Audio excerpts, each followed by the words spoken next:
지난 시간에 이제 이 증자의 정의와 종류에 대해서는 여기가 원래는 빈 페이지였죠. 음, 제가 이제 이 사전에서, 왜냐하면 여기가 빈 페이지였던 가장 큰 이유 중에 하나는 이 두산백과 서전에는 이 증자에 대한 정의가 없는 거예요. 유상증자에 대한 정의는 있어요. 근데 이제 증자에는 무상증자와 유상증자가 있는 거고, 이 무상증자는 사실 이 얘기를 하기 전에 이 증자라는 개념은 어, 어떤 얘기냐면 이 말은 되게 쉬워요. 회사가 자본금을 늘리려고 하는 거예요. 회사는 항상 자본금을 가지고 있거든요. 그래서 에코프로비엠 보기 전에 에코프로비엠의 예를 이제 딱 클릭을 하면 음, 여기에 자본금이 표시가 될 거거든요. 액면가가 500원이고 음, 자본금은 114억이다.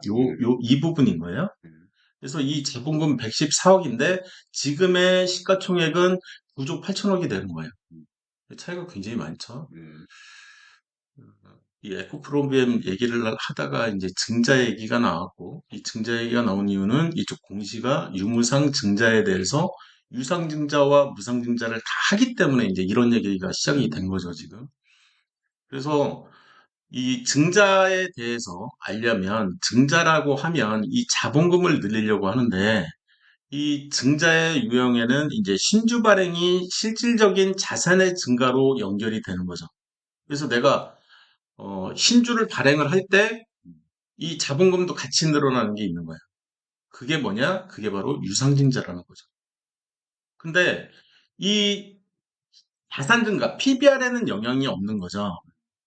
내 자산의 증가가 일어나지는 않아요. 음, 그렇지만 어, 자본금은 늘어나는 거죠. 그게 바로 무상증자거든요. 음, 그래서 내 전체 돈이 내가 가지고 있는 음, 전부 다 현금화 한다면 현금화 했을 때 그 금액이 안 늘어나면 무상증자, 늘어나면 유상증자인 거예요. 내가 100억으로 딱 가지고 있을 수 있다. 근데 내가 이 유상증자를 했어? 그러면 이 100억이 110억이나 또는 200억이 될 수도 있는 거죠. 그런데 무상증자는 100억은 여전히 100억인 거죠. 이런 개념으로 이해를 하고 계시면 돼요. 그래서 이 유상증자라고 하면 이제 구주주나 제3주, 이 제3자가 이 구주주라고 하면 기존 주주를 얘기를 하는 거고요. 그래서 주주 배정 유상증자를 할 수 있다는 네, 거고요. 아니면 제3자라고 하면 일반인을 대상으로 할 수도 있어요. 그래서 일반인 배정 유상증자라는 표현을 쓰고요. 또는 한 명한테만 할 수도 있어요. 아니면 어떤 특정 그룹에 할 수도 있는 거고요. 그래서 제3자 배정 유상증자를 할 때 어떤 특정 개인한테 하는 게 제일 좋은 거고요. 한 명한테. 그리고 아니면 뭐 10명이나 20명 이내 대주주라고 부르는 이 그룹에 이 제3자 배정 유상증자를 하면 그것도 역시 이, 이 뭐야 주식을 들고 있는 사람 수가 몰려 있는 거 자체가 좋은 거예요. 이 부분도 이해하셨죠? 음, 그래서 이런 이제 개념만 조금 이해를 하고 계시고요. 무상증자라고 하면 이쪽 이익 잉여금 있잖아요. 네, 또는 자본 잉여금 뭐 이런 사내 유보금을 바탕으로 해서 신주를 발행을 하게 되기 때문에 자기가 가지고 있는 회사가 보유하고 있는 금액인 거거든요. 음, 그래서 실질적인 자산 증가가 없이 주식 자본금만 늘어나는 개념인 거예요. 이해되셨죠? 음, 그러면 지금 자본금을 어떻게 늘리겠다라고 이쪽에서 얘기를 하고 있는 거냐? 이 에코 프로비엠에서. 그러면 이제 이 얘를 봐야 되는 거죠. 그래서 에코 프로비엠은 본점이 충북 청주시 이쪽 오창 쪽에 이제 자리를 잡고 있는 회사고요. 음, 이런 거는 좀 이렇게 눈여겨보세요. 음, 그리고 이제 이 주씨하고 최씨가 이제 대표이사인 거고, 그 상태에서 결정을 했는데, 제일 중요한 건 뭐냐? 액면가가 중요하진 않아요, 사실. 내가 얼마나 많이 할 거야. 그래서 한 주당, 그리고 이제 누구한테 할 거야? 여기는 이제 주주 배정 후 실권이 나면 이제 일반 공모로 하겠다는 거죠. 일반인 대상으로 주주 배정을 하겠다는 거고요. 실패하면 이 주주들이 안 받겠다. 그런 결정을 내리면 그게 이제 실권주가 되는 거죠. 요 부분은 이해되시죠? 네. 그 다음에, 음, 이건 이제 유상증자니까 증자 전에는 요 정도 주식이 있었는데 네. 내가 지금 자금을 요 정도를 모으려고 지금 생각을 하고 있고, 그래서 한 주당 신주 배정 주식 수가 여기 있는 거죠. 0.05면 그닥 크지 않네요. 다행인 거죠. 이거는 예를 들어서 한 주당 한 주 배정을 한다? 그런 유상증자를 하겠다? 이거 굉장히 위험하거든요. 근데 내가 예를 들어서 100주를 들고 있어. 그럼 5주 정도는 받아주실 수 있지 않을까요? 이 정도면은 뭐, 이 억셉터블 한 거죠. 받아들일 만한 거죠. 네. 왜냐하면 내 돈을 줘야 되거든요. 그래서 에코프로비엠 같은 경우에 지금 현재가가 이렇게 보면 46만 8,500원 이렇게 돼 있잖아요. 그걸로 31만 원 해주겠다고. 여기 이제 그렇죠. 예정 발행가가 여기 있으니까. 음. 그런 이게 이제 전체적인 이 자산이 증가를 하는 예, 유상증자인 거죠. 근데 자산 증가가 음, 보니까 한 0.05면 5%? 5.6%? 한 그 정도밖에 안 되는 거죠. 얘보다도 제가 이 에코프로비엠에서 이거 호재인데? 상한가도 칠 수 있을 만한 호재 같은데? 이런 생각을 가졌던 이유 중에 하나가 뭐냐면 이 무상증자예요. 밑에 이제 이거는 이제 혼자 다 읽어보세요. 이 결정, 이 유상증자 발행가액을 어떤 식으로 결정을 내리려고 하고 있는 건지. 그래서 예상가라는 표현을 쓰지 확정가라는 표현은 못 쓰는 거죠. 이 비율로 어차피 결정을 할 거니까요. 그리고 이제 청약은 어떻게 할 건지 뭐 이런 내용들은 어차피 뭐 그 뭐야 증권사 있잖아요. 내가 거래하는 증권사에 얘기만 하면 현금만 넣어놓으면 바로 이제 되는 거라서 거의 이 일부분이죠. 유상증자. 얘가 왜 호재냐? 유상증자는 쬐끔 하는 거죠. 굉장히 조금. 그런데 무상증자는 한 주당 신주 배정 주식 수가 세 주를 주겠다는 거예요. 주당 세 주. 제가 이런 설명을 여기서 이제 하는데 원칙적으로 보면 무상증자는 주주의 실질 이익을 늘려주지는 않아요. 왜냐하면 이 전체 자산은 가만히 있는 거거든요. 그래서 PBR 변동은 거의 없다는 거죠, 사실. 그래서 주주에게 이익이 될 수 없다라고 생각을 할 수도 있어요. 이건 일반론이죠. 그렇지만 일반 투자자들은 무상증자가 단기적으로는 주가를 높인다고 믿고 있어요. 왜냐? 이제까지 역사가 말해주는 거죠. 제가 얘기하는 재료 중에 하나, 이 무상증자는 단기적으로 급등을 하더라. 어떤 무상증자였냐? 그래서 그 예제가 나왔던 거죠. 무상증자에 대한 정의 내리고 시나리오 짜고 1대1 무증은 최소 20에서 50% 단기로 올라가고 발표량과 동시에 날아가는 거죠. 1대2 무상증자다 그럼 상한가도 칠 수도 있다. 그 정도로 센 무상증자였다는 거죠. 근데 지금 1대3 무상증자가 예제로 나온 거잖아요. 1대2 무상증자까지는 우리가 여기 이렇게 정리를 했잖아요. 근데 1대3 무상증자에 대한 예제가 대형주에서 터진 거죠. 지금 이 에코프로비엠의 지금 3조. 아니 시총이 오늘 시점 기준으로 이 9조 8천억이잖아요. 그럼 대형주란 말이에요. 우리가 구분했을 때 이 대형주에서 나오면 상한가는 못 쳐요, 당연히. 시총이 워낙 크기 때문에 이 움직임이 느린 거죠. 근데 상한가를 칠 수도 있는 호재라는 거죠. 소형주에서 1대3 무증에 이 정도의 공시를 했다 그러면 당연히 상한가죠. 소형주에서는 엄청난 호재니까. 이해되셨죠? 제가 왜 이 종목을 언급을 하고 있는지 지난 시간에 배웠잖아요. 예, 맞죠. 유상증자. 네. 그래서 어제 공시가 나온 따끈따끈한 종목이거든요. 4월 6일이니까. 오늘 일요일이니까 그제 나온 거네요. 이해되셨죠? 예. 이거 뭐 그리고 이제 공시가 나온다 그러면 일반적으로 이 시간대를 꼭 유심히 보세요. 시간대가 16시 38분 장 끝나고 나서 음, 그러면 4월 6일이면 항상 제가 이제 차트를 먼저 보라는 얘기를 하잖아요. 음, 일봉 차트를 먼저 보시고요. 그럼 음, 4월 6일이면 4월 8일이 이날이고 음, 이날이 4월 7일이고요. 4월 6일이 이날이네요. 음, 그죠? 이날 공시가 뜬 거예요. 음, 그럼 이 앞에서 여기서부터죠. 이렇게 음, 쭉 우상향하면서 이렇게 올라오고 있는 거잖아요. 얘네들이 이쪽에서 사는 사람들의 이 매수 주체들 있잖아요. 음, 매수 주체들이 이 소식을 몰랐을까? 음, 왜냐하면 1대3 무중이라고 하면 음, 일단 뭐 아무리 대형주라고 해도 최소 10% 이상은 무조건 날아갈 거라는 생각을 가질 거라고요. 음, 그리고 나서 이제 물론 이제 전체적으로 이 주식수가 많아지면서 어, 이 무상증자가 끝나면 음, 그래서 주식수가 발행이 돼서 일반인들 통장에 딱 꽂히면 그다음부터는 뭐 충성심이 없잖아요.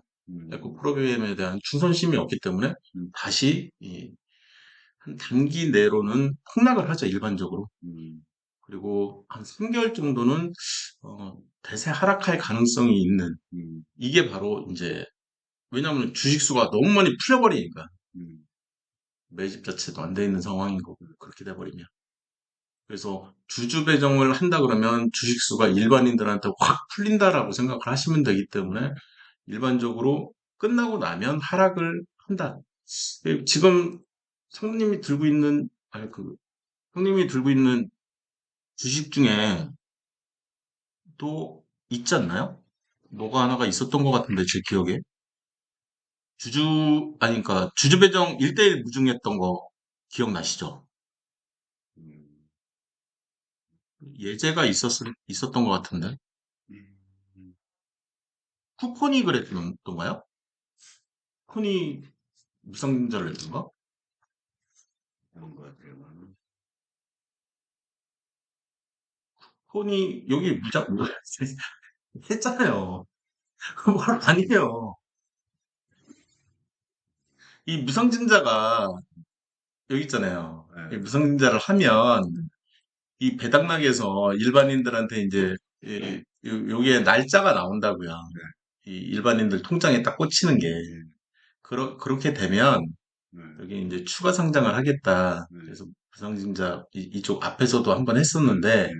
17일 날 권리락이 발생을 했네요.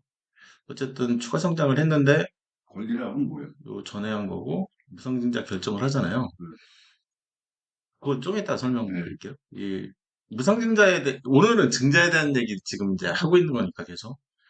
지금 이 무상증자를 어떤 무상증자를 하겠냐라고 했을 때 신주 배정 기준일이 내가 11월 19일 날 기준으로 내가 들고 있어. 그러려면 그 전날에는 무조건 내가 사서 전날이 아니라 전전날인 거죠. 음, 전전날에는 사서 들고 있어야 네, 이 19일 날 내가 보유를 하게 되는 거거든요. 어, 그러니까 이 기준을 잡아서 11월 19일이면 아까 어, 차트에서 이렇게 보시면 11월 19일 여기가 뭐야? 11월 19일이니까 그 전이네. 요 전에 이제 이렇게 들고 있어야 되는 거죠. 요 전에. 그래서 이제 확정을 지려고 하는 거죠. 네, 그래서 주식이 딱 풀리는 거예요. 음, 이때 이후로. 신주 상장 예정일이라는 게 또 있어요. 그래서 신주 상장 예정일을 보면 이 결정할 때 이제 그런 결정들이 다 나거든요. 그래서 많지는 않아요. 음, 0.25주니까 그러니까 4주를 들고 있어야 한 주를 주겠다는 거예요. 10주 들고 있으면 2주를 주겠죠. 나머지는 음, 현금으로 줄 거고. 그래서 내가 배당 기산일은 뭐 필요 없고 그다음에 신주 상장 예정일 여기 있죠. 12월 20일이잖아요. 네, 그때 차트 모습 12월 20일, 12월 20일이면 한 여기쯤 네, 되는 건가 거기요. 네, 보네요. 예. 요때 이후로는 음, 대세 하락하는 차트가 이렇게 만들어진다고요. 음, 제가 일반적으로 한 달은 그냥 폭락이고, 예, 하락한다 그러면 한 3개월, 한 달, 두 달, 세 달 정도는 음, 그냥 무난하게 하락할 거다. 음, 그 패턴이 그대로 나온다고 생각을 하시면 돼요. 이게 일반론인 거예요, 그냥. 그래서 내가 다시 산다, 이 종목을. 그러면, 아, 그 이후에 사야지. 이런 생각을 가지고 음, 있으면 되는 거죠. 음, 그래서 내가 이 종목의 이 무상증자는 내가 항상 어떤 얘기를 하냐면, 최소 1대1 무증은 한 번 정도는 경험을 해볼 필요가 있다. 그래서 차트가 어떻게 움직이는지는 알 필요가 있다는 거죠. 음, 그래서 이제 그런 얘기들. 그 다음에 에코프로비엠으로 다시 가서요. 그러니까 이 호재가 이었던 거고요. 그래서 유무상증자 결정을 해서 음, 아까 1대 3까지 보셨죠. 네, 1대 3까지 받고 그 주식을 내가 지금 들고 있겠다? 그때 가서 내가 들고 있겠다? 이런 생각을 갖고 있는 사람은 사실상 거의 없다고 보시면 돼요. 음, 그러니까 이 스윙이나 단기 투자하는 사람들은 네, 이제 그때 결정하려고 하는 거는 아니라는 거죠. 그리고 이미 이제 이 4월 6일 날 이 결정했다. 음, 그러면 막 그 전에 소문에 사서 음, 뉴스에 팔아라. 음, 그것 때문에 이제 이 밀리는 거거든요. 네, 사실. 밀리는 가장 큰 이유 중에 하나가 오늘도 이 차트를 보시면, 이 분봉 차트를 이렇게 보시면, 여기서 이렇게, 여기까지는 이렇게 막, 이제, 사람들이 막 환호한 것처럼 느껴지다가, 네, 슬금슬금슬금 막 밀리잖아요, 주가가. 네, 예. 그리고 나서 여기서 이제 운봉으로 이렇게 떨어지고, 하루 이틀 정도 떨어질 수도 있고, 안 떨어질 수도 음, 있고요. 음, 그리고 나서 바로 날아갈 수도 있고. 음, 그래서 결국에는 우상향 차트가 좀 더 그려지지 않을까? 아직은 좀 덜 오른 것처럼 느껴지거든요. 음, 제가 보기에는. 음. 야, 세 배로 받은 사람들은 좀 다르겠다. 그죠? 그렇지 않다고요. 음, 왜냐하면 음, 이게 금액도 같이 빠지는 거거든요, 이게. 아, 이게 이제 46만 원이 아니라 음, 얘가 이제 분할이 되는 거죠. 음, 가격도 같이. 음, 그래서 예를 들어서 1대1 무증을 한다 그러면 23만 4천 얼마로 이제 음, 이게 바뀌어요. 어, 그게 기준일이거든요. 여기 음, 보면은, 얘는 없네요. 다시 좀 전에 이 권리락이라고 불렀잖아요. 네, 이날 바뀌어요, 이날. 음, 이날 이 가격이 이제 싹 바뀌는 거죠. 음, 그래서 전에는 여기가 뭐 16만 얼마였을 거고, 10몇만 원까지는 아니고 한 10만 얼마였다면 음, 20 몇 프로가 빠졌으니까 지금 음, 이내 빠지는 거죠. 음, 음, 여기까지 뭐 크게 문제는 없을 거고요.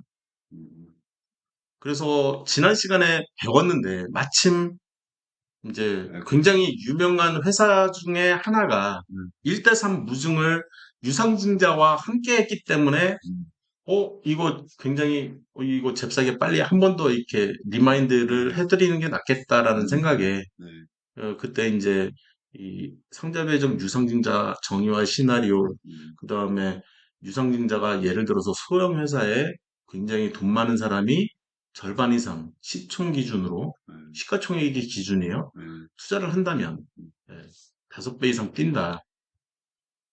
저런 회사를 언제 만날지를 몰라요. 언제, 어느 때 만날지 아무도 모르거든요.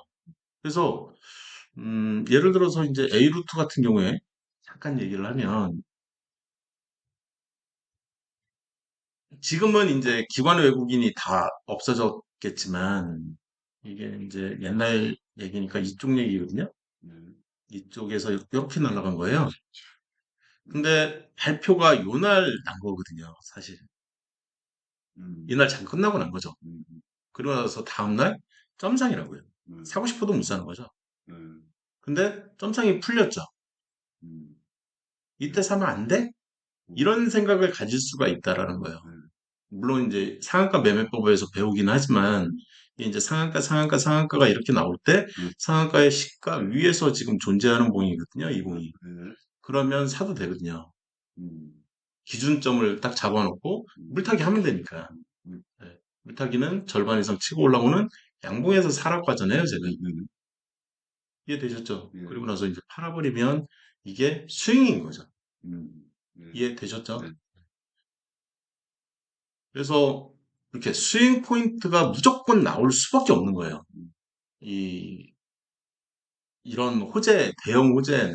그래서 급등을 하는 급등주 매매법을 쓸 수가 있는 종목이 되는 거죠. 음, 이런, 여기까지 얘기를 하고, 유무상, 그러니까 무상증자가 호재가 아닐 것 같다? 이런 식의 설명을 하는, 어, 제가 좀 보여드리는 게 아예 빠를 것 같아서,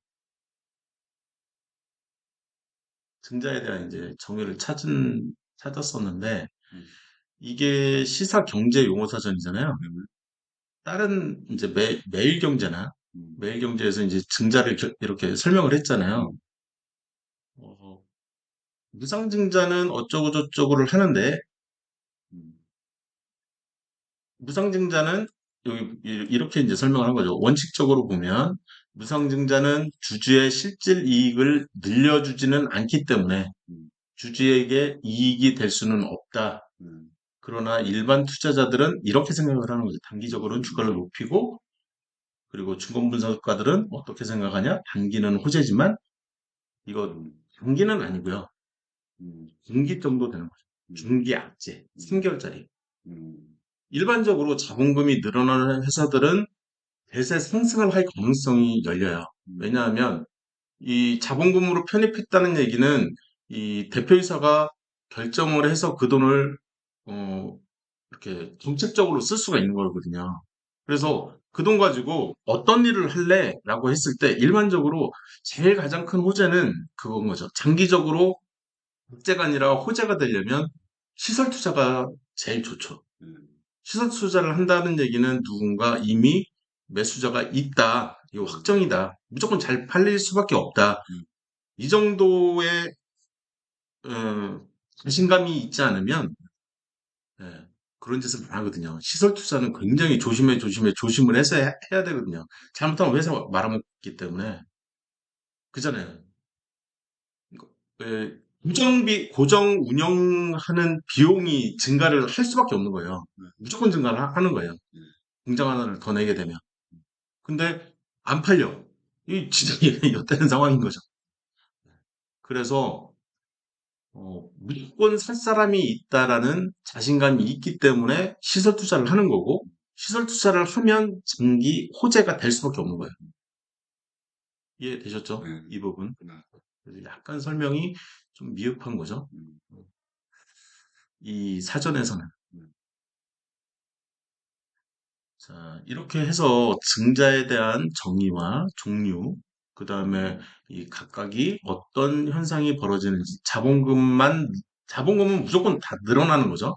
그죠? 자본금 면에서 보면 다 늘어나는 거고, 이 자산 측면에서 보면 유상증자만 늘어나는 거고, 이해되셨죠? 네, 여기까지 해서 첫 번째 교시는 쉽게 어색한 네.